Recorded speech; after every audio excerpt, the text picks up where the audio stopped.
So in this lecture we are going to discuss about the mathematical new concept, that is the integration. Okay, तर integration काय आहे ते आपल्याला या लेक्चरमध्ये लर्न करायचं आहे. आता इंटिग्रेशनचा जो सर्वात बेसिक फॉर्म्युला आहे तर तो आपल्याला आज लर्न करायचा आहे. आता एक लक्षात घ्या, इंटिग्रेशन दोन टाईपचे असतात. एक असतं डेफिनाईट इंटिग्रेशन आणि दुसरं असतं इनडेफिनाईट इंटिग्रेशन. ओके, आता अगोदर आपण काय करू, इनडेफिनेट इंटिग्रेशन शिकून घेऊ. आता इनडेफिनेट इंटिग्रेशन संदर्भात एक फॉर्म्युला आपल्याला लर्न करायचा आहे की सपोज एक्सचा घातांक एन आहे आणि याला आपण काय केलं, डी एक्स यासमोर प्लेस केलं आणि याला काय केलं, आपण इंटिग्रेट केलं. तर इंटिग्रेटचा नियम काय सांगतो माहिती आहे का, की अशा वेळेस काय करायचं, इथं एक्स आणि डी एक्स आहे. आता डिफरन्शिएशनमध्ये काय केलं आपण, -1 केलं होतं. इथं आपल्याला काय करायचं आहे की एक्सचा घातांक जो आहे तर एनमध्ये 1 काय करायचं आहे, ॲड करायचा आहे. आणि केवळ त्याला ॲड न करता जो नवीन इंडेक्स इथं तयार झालेला आहे तो नवीन इंडेक्ससुद्धा आपल्याला काय करायचा आहे, डिनोमिनेटरमध्ये लिहायचा आहे. त्यानंतर याची एक कंडिशन आहे की एन जो आहे इज नेवर इक्वल टू -1. कारण -1 जर असेल तर -1 + 1 0 होऊन जाईल आणि इंटिग्रेशनचा नियम तिथं ॲप्लिकेबल नसणार. मग आता अशा पद्धतीची गणितं सोडवताना फार सोप्या पद्धतीनं आपण सोडवू शकतो. जसं की मी एक्सचा घातांक 3 × dx, बरोबर आहे का, मला याला काय करायचं आहे, इंटिग्रेट करायचं आहे, हे ना, विथ रिस. तर अशा वेळेस इंटिग्रेशन करत असताना काय सांगायला आपण की आता एनची व्हॅल्यू किती आहे, 3 आहे. सो एन 3 + 1 आणि डिनोमिनेटरमध्ये काय घेणार आपण, 3 + 1, that's why n⁴ divided by 4. Sorry, इथं आपल्याला एक्स लिहिणं अपेक्षित होतं. So x⁴ and divided by 4. Okay, तर या पद्धतीनं आपल्याला काय करायचे आहेत, उदाहरणं सोडवायची आहेत. आता एखाद्या वेळेस थोडा वेगळा अंक असेल काही, जसं की सेकंड एक्झाम्पलमध्ये आपण जर पाहिलं तर पहा, सपोज आपण म्हणलो की ॲक्सिलरेशन जे आहे हे ॲक्सिलरेशन 3t² आहे. थोडंसं डिफरंट एक्झाम्पल घेऊ आपण. ओके, आता एक लक्षात घ्या, मी ॲक्सिलरेशनमध्ये यासाठी ॲड केलं कारण आपण या अगोदर काय पाहिलं होतं की जर आपण कशाला डिस्प्लेसमेंटला डिफरन्शिएट केलं होतं तर तेव्हा काय निघली होती, व्हेलॉसिटी निघली होती, करेक्ट.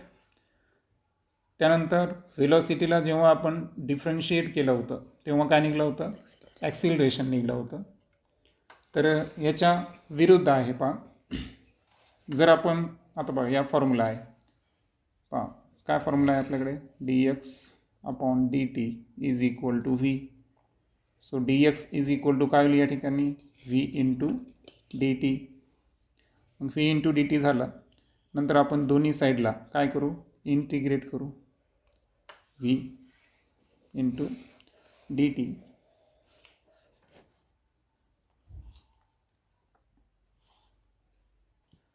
सो आता लेफ्ट साईडला तुम्हाला माहीत आहे की स्मॉल डिस्प्लेसमेंटला जर इंटिग्रेट केलं तर काय निघतं, टोटल डिस्प्लेसमेंट निघतं. आणि टोटल डिस्प्लेसमेंटची व्हॅल्यू काय आली, v × dt. आणि यावरून फॉर्म्युला काय तयार झाला आपला, की जेव्हाही आपण व्हेलॉसिटीला टाईम इंटिग्रेट करू तेव्हा कोणाची व्हॅल्यू निघते, डिस्प्लेसमेंटची व्हॅल्यू निघते. ओके, सेम पद्धतीनं काय होतं आपल्याकडे, rate of change of velocity is nothing but काय होतं, ॲक्सिलरेशन. सो इथं आपण dv इज इक्वल टू काय लिहितो, a × dt. आणि सो याला आपण जर इंटिग्रेट केलं, so dv is equal to a × dt. तर काय झालं बरं, टोटल व्हेलॉसिटी निघली. मग व्हेलॉसिटी काय आहे, ॲक्सिलरेशनला जर टाईम इंटिग्रेट केला आपण तर काय निघतं, व्हेलॉसिटी निघते. आणि यावरून आपल्याला जो फॉर्म्युला तयार होईल की जेव्हाही ॲक्सिलरेशनला टाईम इंटिग्रेट करू आपण, बरोबर आहे, तर ती व्हेलॉसिटीची काय असेल, व्हॅल्यू असेल. ओके, हे असे आपले दोन फॉर्म्युले. सो आता पहा, इथं आपल्याला आता a इज इक्वल टू काय दिलेलं आहे, 3t². आणि या प्रॉब्लेममध्ये आपण पहा ॲक्सिलरेशन घेतलं इथं किती घेतलं 3t². आणि आपण असं कन्सिडर करू की जी इनिशियल व्हेलॉसिटी आहे, तर इनिशियल व्हेलॉसिटी किती आहे 2 मीटर पर सेकंद एवढी आहे समजा. ठीक आहे. आणि आता आपल्याला काय करायचं आहे, व्हेलॉसिटी फाइंड करायची आहे. आणि व्हेलॉसिटी ही जी फाइंड करायची आहे ही कशाच्या संदर्भात करायची आहे, फंक्शन ऑफ टाईम. ओके, कशाच्या संदर्भात फाइंड करायचं आहे, फंक्शन ऑफ टाईम. कारण ॲक्सिलरेशनची व्हॅल्यू पण टाईमच्या काय दिली आहे, टर्म्समध्ये दिली आहे. आता असं गणित जर असेल तर तुम्ही कसं करणार, तर पहा याच्यामध्ये सिम्पल स्टेप्स आहेत. पहिल्यांदा एक लक्षात घ्या की ॲक्सिलरेशन काय आहे बरं, ॲक्सिलरेशन आहे rate of change of velocity with respect to time, बरोबर. आणि याचीच व्हॅल्यू आपल्याला किती दिली आहे ॲक्सिलरेशनची 3t² दिलेली आहे. मग आता आपण काय करायचं माहिती आहे का, यामध्ये हा जो dt आहे डिनोमिनेटरमध्ये तो कुठं पाठवायचा, अपोजिट साईडला पाठवायचा. आता आपल्याला काय करायचं आहे, फक्त एवढीच राशी विचारात घ्यायची, येते लक्षात. आता याला आपण जर रिअरेंज केलं तर काय येईल सांगा, dv is equal to 3t² into dt. Okay, काय केलं, फक्त dt आपण अपोजिट साईडला पाठवलं. अपोजिट साईडला पाठवल्यानंतर याला आपल्याला काय करायचं आहे, इंटिग्रेट करायचं आहे. आणि इंटिग्रेट करताना आपल्याला रेंज दिलेली आहे. सांगा आता टाईम जो आहे ना, लक्षात घ्या फंक्शन ऑफ टाईम म्हणजे टाईम कुठून सुरू होणार बरं, टाईम सुरू होणार 0 पासून ते कुठपर्यंत, t पर्यंत. आणि व्हेलॉसिटी जी आहे ती कशी सुरू होणार, u पासून तर v पर्यंत. मग आता आपण आपल्या डेफिनेट इंटिग्रेशनकडे येऊ. डेफिनेट इंटिग्रेशन काय सांगतो माहिती आहे का, की पहा आता हे जे dv आहे याला आपण फक्त याला मी इंटिग्रेट केलं आणि यालासुद्धा काय केलं, इंटिग्रेट केलं. आता याची व्हॅल्यू लिहिली मी, याची रेंज लिहिली नाही मी, लक्षात घ्या. इंटिग्रेशनची रेंज लिहिली का, म्हणजे वर आणि खाली कोणताही अंक आहे का, नाही. आता व्हेलॉसिटी जी आहे या केसमध्ये सुरू कुठं होते, इनिशियल व्हेलॉसिटी u पासून सुरू होते आणि संपते कुठे, v पर्यंत. टाईम जो आहे तो कुठं सुरू व्हायला 0 पासून आणि संपायला कुठं t पर्यंत. मग हा जो डेफिनेट आहे आता इनडेफिनेट होता. पहा इथं जे आपण इथं इंटिग्रेशनची वर्क आणि अप्पर आणि लोअर व्हॅल्यू लिहिली मी नाही, जिथं व्हॅल्यू लिहित नाही त्याला कोणतं म्हणायचं, इनडेफिनेट इंटिग्रेशन. आणि जिथं मी व्हॅल्यू पुटअप करतो ते काय झालं, डेफिनेट इंटिग्रेशन. मग आता डेफिनेट इंटिग्रेशन वापरताना आणि वरच्या फॉर्म्युलामध्ये एक लक्षात घ्या की इथं +c असतो, परंतु जेव्हा आपण प्रॅक्टिकली गणित करतो ना तेव्हा ती व्हॅल्यू जी आहे ती आपण विचारात घेत नाही, त्याच्यामुळे त्याला आपण निग्लेक्ट केलं तरी जमतो सध्या. आता एक लक्षात घ्या, जसं की मी तुम्हाला म्हणलो होतो की एक साधं उदाहरण देतो. पहा स्मॉल वर्क डनला जर आपण इंटिग्रेट केलं तर काय निघतं, टोटल वर्क डन. तसंच स्मॉल डिस्प्लेसमेंटला जर डिफरन्शिएट केलं तर टोटल डिस्प्लेसमेंट. तर इथं सेम पद्धतीनं काय होणार आहे की स्मॉल व्हेलॉसिटी है ना, डी व्ही म्हणजे काय स्मॉल असते, स्मॉल व्हॅल्यूला डी व्हीला जर आपण इंटिग्रेट केलं तर त्याची व्हॅल्यू काय निघते, टोटल व्हेलॉसिटी निघते. येते लक्षात. हां, तर हे छोटे छोटे नियम तुम्ही इथं लक्षात ठेवायचे. मग आता आपल्याला काय करायचं माहिती आहे का, की इंटिग्रेशनच्या व्हॅल्यूज आपल्याला 2 व्हॅल्यूज इथं दिलेल्या आहेत. मग 2 व्हॅल्यूज म्हणजे काय असतं माहिती आहे का, अप्पर आणि लोअर. म्हणजे आता लक्षात घ्या, आता डी व्हीला इंटिग्रेट केल्यावर काय निघतं, इथं व्ही निघतं. पण आता या व्हीला आपल्याला 2 व्हॅल्यू आहेत. कोणत्या आहेत, कुठं सुरू व्हायली ती, यू पासून तर कुठपर्यंत आहे, व्ही पर्यंत. आता आपण डिफरन्शिएशनमध्ये पाहिलं होतं कॉन्स्टंटला आपण डिफरन्शिएट करतो का, नाही. तर इथं आपण काय करायचं, कॉन्स्टंटलासुद्धा इंटिग्रेट करायचं नाही. मग आता t² dt सांगा बरं, पहिल्या फॉर्म्युलानुसार काय असेल. पहा काय करायचं आहे, घातांकाची बेरीज करायची आणि खाली काय करायचं, 1 वाढवायचं आहे. सो इथं काय होणार या ठिकाणी, t² इंटू dt. पहा घातांकामध्ये 1 मिळवा किती झालं, 3. आणि जो घातांक आलेला आहे तोच घातांक आपल्याला काय करायचा आहे, छेदामध्ये लिहायचा. आणि छेदामध्ये आल्यानंतर आता मला सांगा टाईम कुठून सुरू झालेला आहे आपला, 0 पासून आणि कुठपर्यंत आहे, t पर्यंत आहे. आता इथं आल्यावर तुम्हाला इंटिग्रेशनचा आणखीन एक नियम लक्षात ठेवायचा आहे डेफिनेट इंटिग्रेशनमध्ये. आता जी अप्पर व्हॅल्यू असते ना ती अगोदर व्हीच्या ऐवजी टाकायची आणि लोअर व्हॅल्यू त्याच्यातून काय करायची असते, मायनस करायची असते. ओके, आता हे करत असताना आपण काय करणार, पहा लक्षात घ्या, या व्ही ना, आता व्हीच्या ठिकाणी आपल्याला हा व्ही टाकायचा आहे आणि खालची व्हॅल्यू टाकताना मायनस करायचं. पहा व्हीमध्ये व्ही टाकला तर काय झाला, व्ही. आणि व्हीच्या ऐवजी यू टाकायचा आहे, फक्त त्याला काय करायचं, मायनस. इथं सुद्धा तसंच. आता इथं 3ला 3 काय म्हणून बरं, इथं कॅन्सल होईल. आता t³ अगोदर काय टाकायचं आपल्याला, टी टाकायचा. मग t³ जागी टी टाकला तर काय येणार या ठिकाणी, t³ येणार या ठिकाणी. आणि 0 जर टाकला तर व्हॅल्यू काय येणार, -0 येणार. मग आता व्ही मायनस यूची किंमत दिली आपल्याला, किती दिली आहे 2, आणि ही तर काय आहे टी क्यूब. मग आता फायनल व्हेलॉसिटी काढायची आपल्याला, व्ही हा -2 अपोजिट साईडला गेल्यावर काय झाला +2, आणि म्हणून या केसमध्ये जी व्हेलॉसिटी आली ती किती आली टी क्यूब +2. आता हे 2 प्रॉब्लेम पाहिल्यानंतर आता आपण थोडंसं सिम्पल वेनं समजून घेऊ. एक तर रूल्स आपण अगोदर डीपमध्ये समजून घेतला. आता एक लक्षात घ्या की एक गणित आपण पुन्हा एकदा घेऊ की x⁴ × dx, याला काय करायचं आहे इंटिग्रेट करायचं. म्हणजे जसं पहिल्या एक्झाम्पलमध्ये आपण पाहिलं होतं तर त्या पद्धतीने इथं जर आपण फॉर्म्युला ॲप्लिकेबल केला तर अशा वेळेस काय आन्सर येईल बरं, x⁴ + 1 आणि डिवायडेड बाय तोच फॅक्टर आपल्याला डिनोमिनेटरमध्ये लिहायचा आहे. आणि त्यानंतर व्हॅल्यू काय येते x⁵ आणि डिवायडेड बाय 5. ओके. आता यामध्ये थोडंसं वेगळं आणखीन गणित घेतलं आपण. सपोज इंटिग्रेशन जे आहे तर ते आपल्याला घ्यायचं आहे 4x⁴ dx. ओके, या टाईपचं गणित घेतलं आपण. तर एक लक्षात ठेवायचं, कॉन्स्टंट किमतीला काय करता येत नाही, जसं डिफरन्शिएट म्हणलो आपण तसं इंटिग्रेट पण करता येत नाही. परंतु सेपरेटली जर असतील तर आन्सर काय येतं 0 असतं, हे आपण पाहिलेलं आहे. सो आपण 4ला बाहेर घेणार आणि x⁴ × dx. मग अशा वेळेससुद्धा काय होणार की हे जे 4 आहेत हे आपण बाहेर घेणार. ओके, किंवा 4 जरी डायरेक्टली तरी चालते. ओके, आणि x⁴ आता डायरेक्टली तरी चालतं ना, 4 + 1 म्हणजे किती झालं 5 आणि डिवायडेड बाय 5. आता यामध्ये मी जर इंटिग्रेशनची रेंज दिली, समजा डिस्प्लेसमेंट जे आहे ते 0 to 5. ओके, ही डिस्प्लेसमेंटची काय आहे रेंज 0 to 5 मीटर समजा.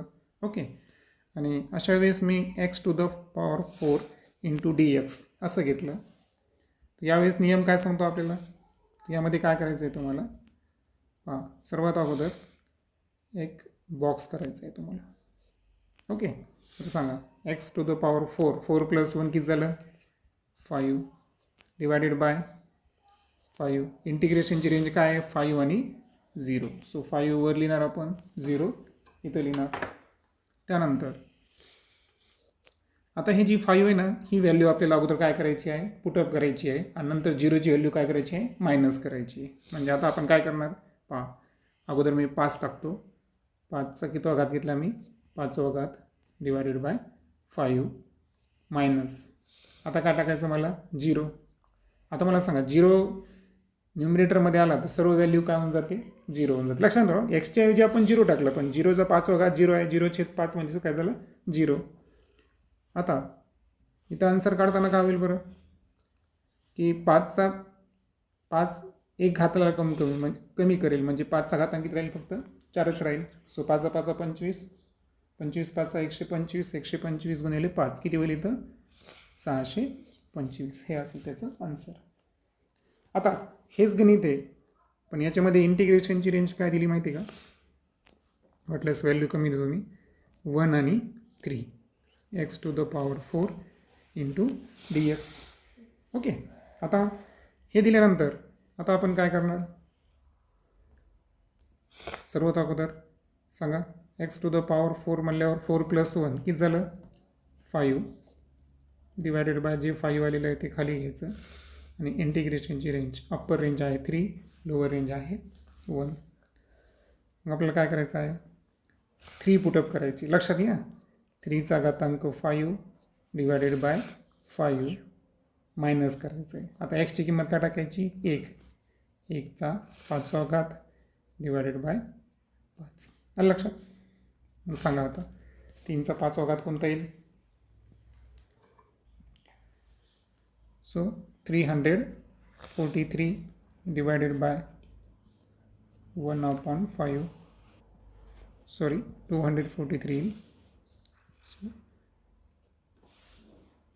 आता 240 तुम्हाला माहिती आहे छेद सारखा असला किती वेळेस घ्यायचा एकदाच, आणि 243मधून 1 जर आपण मायनस केले तर आन्सर काय येतं 240/5. ओके, अशा पद्धतीनं आपल्याला काय करायचं आहे इंटिग्रेशनच्या व्हॅल्यू पण पुटअप करता येतात. ओके. आता नेक्स्ट जे गणित आहे त्यामध्ये आपण काय करूया, आपल्याला इंटिग्रेट करायचं आहे x to the power 3 plus 2x. याला आपल्याला काय करायचं आहे, इंटिग्रेट करायचं आहे. ओके. सो इंटिग्रेट करत असताना काय करणार आपण, सेपरेट करणार. x to the power 3 into dx plus 2 आपण इंटिग्रेशनच्या बाहेर घेणार. इथं काय असणार, x इंटू dx. सो काय होईल, x to the power 3 plus 1 upon है ना 4 अपॉन 4. आता इथं 2 x इंटू dx किती येईल, x स्क्वेअर ना divided by 2. 2 get cancel and so x to the power 4 upon 4 आणि प्लस किती राहतील इथं, x स्क्वेअर. हे असेल आपलं आन्सर. ओके. आता यामध्ये जर मी डेफिनेट इंटिग्रेशन ॲड करतो याच गणितामध्ये, x cube plus 2x into dx आणि याची व्हॅल्यू मी 1 टू किती घेतो, 2 घेतो. तर अशा वेळेस काय होईल, सेम पद्धतीनं x क्यूब इंटू dx है ना, इथं लिहावं लागेल तुम्हाला 1 आणि 2. करेक्ट. त्यानंतर plus 2 1 to 2 x into dx. So काय होईल इथं x4 अपॉन 4. बरोबर आहे का, किंवा तुम्ही कॉमन लिहू शकता, प्लस 2x स्क्वेअर अपॉन 2 आणि पूर्ण ब्रॅकेटच्या इथं आपण 2 आणि 1 प्लेस करणार है ना आपल्या रूल्सनुसार. सो इथं 2 get cancel. So x to the power 4 upon 4 plus x square 2 upon 1. येते ना लक्षात. मग आता अगोदर 2ची व्हॅल्यू टाकणार आपण, 2चा 4th power divided by 4 plus 2चा काय घेणार, स्क्वेअर. आता दोन्ही काय घेणार आपण, मायनस. आता 1 टाकायची पण दोन्ही वेळेस काय करायचं, त्याला मायनस करायचं आहे. सो 1चा चौथा घात काय होईल, 1चा चौथा घात घ्यायचा आपल्याला इथं डिवायडेड बाय 4 आणि इथं 1 सॉरी काय लिहितं मायनस येईल लक्षात. कारण हे आपल्याला जेव्हा 1ची टाकलो आपण, जेवढ्या किमतीत ब्रॅकेटमध्ये सर्व आपल्याला मायनस करलो ना आपण. सो आता हे होत असताना काय होईल, 2चा 4th पॉवर काय आहे, म्हणजे 4चा स्क्वेअर म्हणजे 16. 16 अपॉन 4 म्हणजे किती झालं, 4. 2चा स्क्वेअर 4 मायनस हे सुद्धा किती येईल, 1 अपॉन 4 मायनस 1चा स्क्वेअर सॉरी मायनस येते 1चा स्क्वेअर आपल्याला 1च घ्यावं लागेल. ओके. मग किती होईल, 4 आणि 4 किती होतील, सो 4 प्लस 4 8 मायनस 4 1 जा 4 4 मायनस 4 मायनस 1 किती होईल, मायनस 5 डिवायडेड बाय 4. देन 8 4 जा 32 minus 4 upon 5 is equal to किती होईल, 27 अपॉन 4. ओके. म्हणजे अशा पद्धतीने गणित करायचे तुम्ही.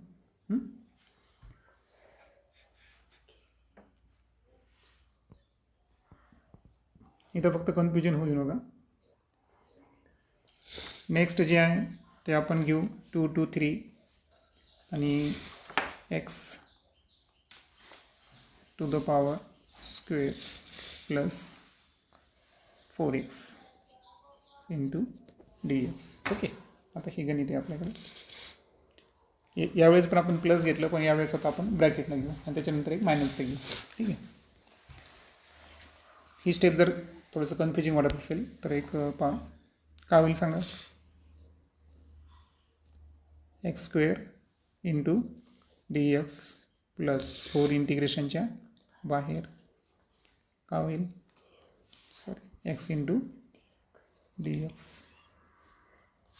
सांगा x क्यूब है ना डिवायडेड बाय 3. इंटिग्रेशनची जी रेंज आहे ती कॉमन घ्यायची आपल्याला, सॉरी है ना, कॉमन घ्यायची म्हणता ना तुम्ही. ठीक आहे, कॉमन घेऊ आपण. तुम्ही सेपरेट घेतले तरी चालते. सेपरेट घेऊन किती फायदा आहे बघ तुम्हाला सांगतो मी.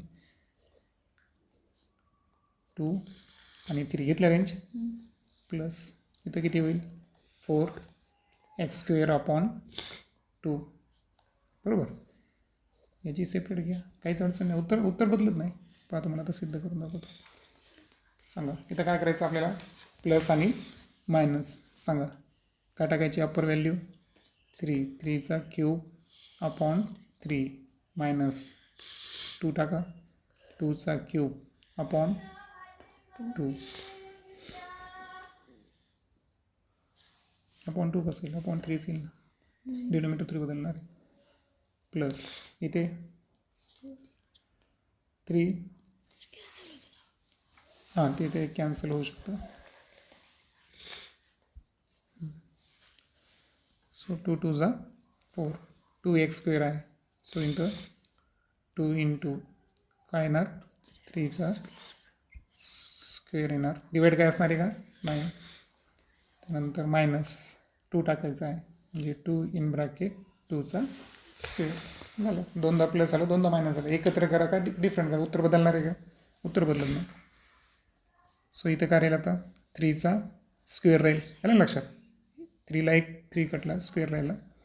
इथे 2चा क्यूब 8 अपॉन 3 प्लस 3चा क्यूब 9 स्क्वेअर 9 2 18 मायनस 2चा स्क्वेअर 4 2 8.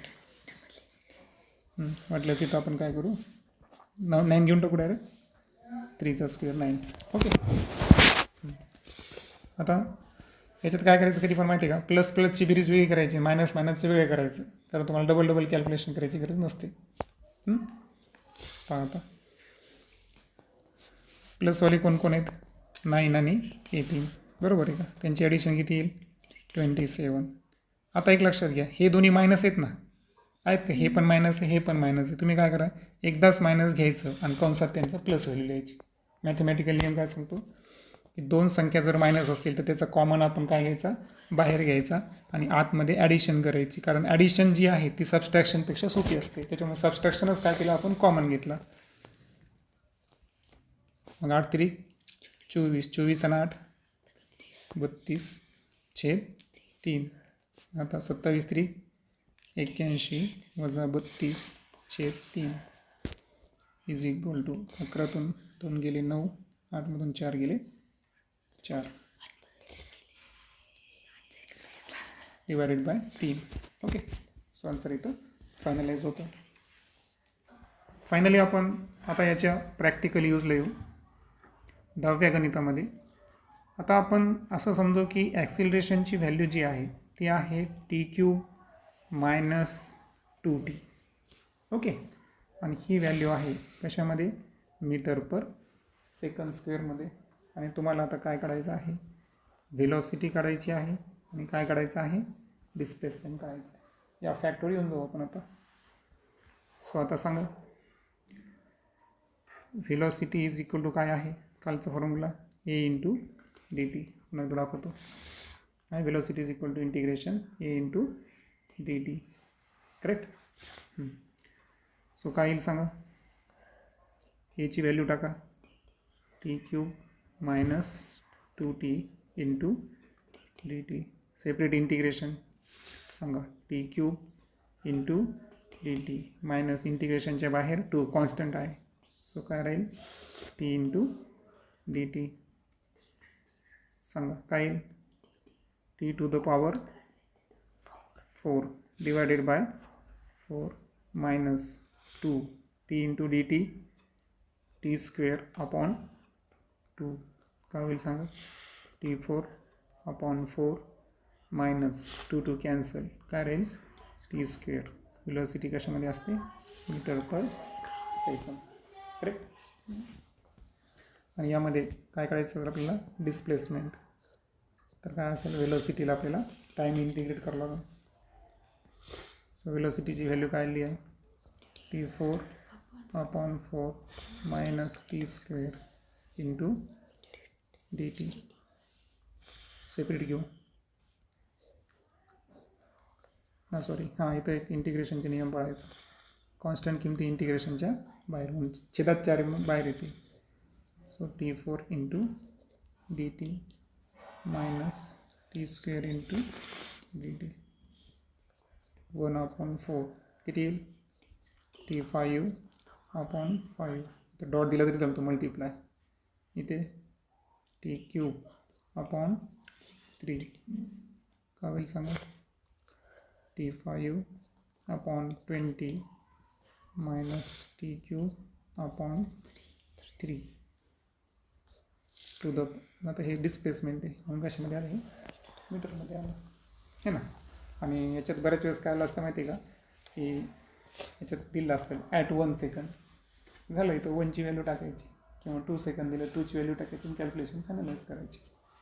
टीची व्हॅल्यू दिलेली असते. आता हे जे गणित आहे तर यामध्ये आता शेवटचे आपण लास्ट 2 गणित घेणार आहे. नाही, शेवटचंच गणित आहे आपला 11th. यामध्ये ॲक्सिलरेशन जे आहे ना त्यामध्ये आपल्याला काय करायचं आहे की व्हॅल्यू तीच गेलो आपण 2t ओके मीटर पर सेकंड स्क्वेअर. परंतु जी टाईमची रेंज आहे ती किती आहे 1 to 2 सेकंद. इथे लक्षात 1 सेकंद to 2 सेकंद. आणि यामध्ये आपल्याला वेलोसिटी आणि डिस्प्लेसमेंट फाइंड करायचं आहे. सो आपल्या परंपरेप्रमाणे काय करणार आपण काय काढायचं आपल्याला वेलोसिटी काढायची आहे. सो a इंटू dt बरोबर. एची व्हॅल्यू काय आहे आता इथं म्हटलं व्हॅल्यू लिहून टाकू 1 to 2. सांगा ॲक्सिलरेशनची value T³ minus 2t into dt. सांगा काय होईल T³ into dt minus 2 correct ना. 1 to 2 t इंटू dt. आलं लक्षात सगळं ना. 2 बाहेर घेतले इंटिग्रेशनच्या. सो आता किती होईल इथं T4/4. इंटिग्रेशनची रेंज तीच आहे 1 to 2 मायनस 2. इथं किती होईल सो t इंटू dt म्हणजे काय झालं T²/2. त्याची पण range 2 to 1. So 2 to get cancel. काय होईल सांगा T⁴/4 रेंज तीच असणार. 2 to कॅन्सल म्हणल्यावर फक्त इथं काय राहिलं T² त्याची व्हॅल्यू 2 to 1. सो सांगा व्हॅल्यू 2चा 4th म्हणजे 4चा स्क्वेअर किती झाला 16/4 करेक्ट ना. नंतर 1 टाकायचा 1चा तर 1च येणार त्याच्यामुळे विषय नाही. त्यानंतर इथं सांगितलं मी तुम्हाला. आता इथं खास कन्फ्युजन आहे पहा. आता हे व्हॅल्यूज टाकताना इथं प्लस मायनसचं कन्फ्युजन होणार आहे. त्यामुळे आपण काय करू ब्रॅकेटचा जो मायनस आहे तो ॲज इट इज ठेवू आणि ही पूर्ण प्रोसेस कुठं करू आपण आतमध्ये करू. ठीक आहे चालतं ना. किंवा इथं तुम्ही छोटा कॉन्स बी घेऊ शकता. हां सांगा म्हणजे तुम्हाला कळलं पाहिजे ना की आपण इंटिग्रेशनचं ब्रॅकेट रिमूव्ह केलं. सो 2चा स्क्वेअर किती येईल 4 मायनस 1चा स्क्वेअर 1. सो तुम्हाला माहिती आहे इथं 4 कॉमन निघतो है ना. 16मधून 1 गेले किती राहतील 15 मायनस 4मधून 1 गेला 3 प्लस मायनस मायनस काय अडचण नाही 3. 4 3 12 डिवायडेड बाय 4. सो आन्सर किती येईल 3/4 करेक्ट. आणि 3/4 एखाद्या वेळेस तुम्हाला पॉईंटमध्ये पण आन्सर दिलं असलं असं म्हणजे इतकं जवळ गेलात तुम्ही समजा तर 4 7 28 मीटर पर काय येणार सेकंद. ही झाली वेलोसिटी. आणि कधी कधी आता ॲक्च्युअल मी किमती ऑर्डर घेत होतो आत्तापर्यंत ठीक आहे ना. यावेळेस ॲक्सिडेंटली काय झालं की आन्सर निघलं समजा तर असं पण येऊ शकतं. लक्षात आलं ना. हे परफेक्ट बसलं बघा. आता राहिलं डिस्प्लेसमेंटचं. आता डायरेक्ट घेऊ का ही व्हॅल्यू आपल्याला माहिती आहे कशी काढली आहे की नाही. ती काढायची गरज नाही. फक्त इथं काय घेणार मी इंटिग्रेशनची रेंज घ्यायची फक्त मला आहे की नाही. काय आली होती आपली व्हॅल्यू T⁴5/20. याची रेंज काय होती आपली 2 आणि 1 है ना. लक्षात आलं ना. आणि इथं काय आहे T³/3 याची पण रेंज आहे 2 1. वरची व्हॅल्यू मी डायरेक्ट उचललं थोडंसं टाईम सेव्ह करण्यासाठी. सांगा 2चा किती घात घ्यायचा आपल्याला 5वा घात किती येईल 16×64 64/20 मायनस 1चं तर कोणताही घ्या त्याच्यावर काही अडचण नाही. काय सांगितलं होतं नियम इथं ब्रॅकेट सॉरी इथं 32 इथं. आता हे 32 घेतल्यानंतर आता पहा मायनसला मायनस घेतला आपण अप्पर व्हॅल्यू सांगा 2चा क्यूब किती येईल 8/3 नंतर 1चा क्यूब 1/3 करेक्ट. सांगा इथं किती येईल 31/20 मायनस इथे किती होईल 3 कॉमन येईल ना 7 मायनस होतील direct 7/3 so 31 3 63 minus 140 divided by 60